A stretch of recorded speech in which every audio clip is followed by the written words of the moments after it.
যে মহসিন ভাই আমি বাইনারি ট্রেডিং করে অলমোস্ট $40,000 প্লাস লস করছি এবং তা সব আমার হাওলাতের টাকা।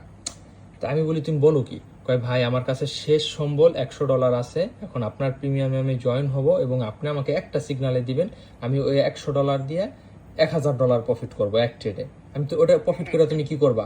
কয় বলে ভাই আমার একটা কিস্তি আছে, ওই কিস্তিটা আমার দিতে হবে, নাইলে ভাই আমার গলায় দড়ি দেওয়া ছাড়া উপায় নেই। মানে এর সাইকোলজি কতটা নিকৃষ্ট হয়ে গেছে তুমি একটু চিন্তা করতে পারো। মানে এই $100 দিয়ে $1,000 ইনকাম করবে, তো আবার আমার একটা সিগন্যাল নিয়ে। মানে এই কত বড় সাইকো হয়ে গেছে একটু চিন্তা করো। মানে এর বাইনারি ট্রেডিং করতে করতে এর মাথার মাল সব পায় নাই মারছে, এর মাথার কোনো মালই নেই। তাহলে বুঝো কি পরিমাণ সাইকো হয়েছে, একটু চিন্তা করা যায়।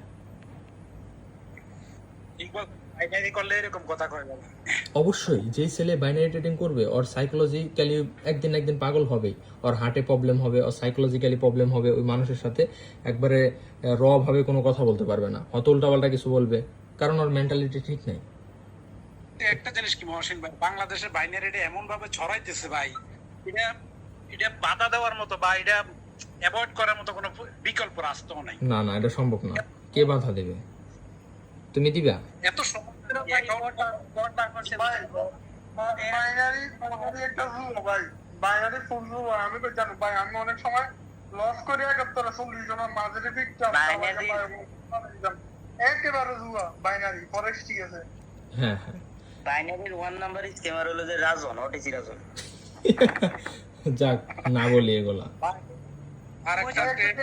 বাইনারিটা ভাই, বাইনারি আমার সম্পর্কে যে ইনফ্লুয়েন্সার গেলা ভাই, কম্পিউটার পিসির সামনে এত বড় বড় বান্ডেলে টাকা রাখা ইনফ্লুয়েন্সার পাবলিকের ব্রেন ওয়াশ করতেছে। অবশ্যই।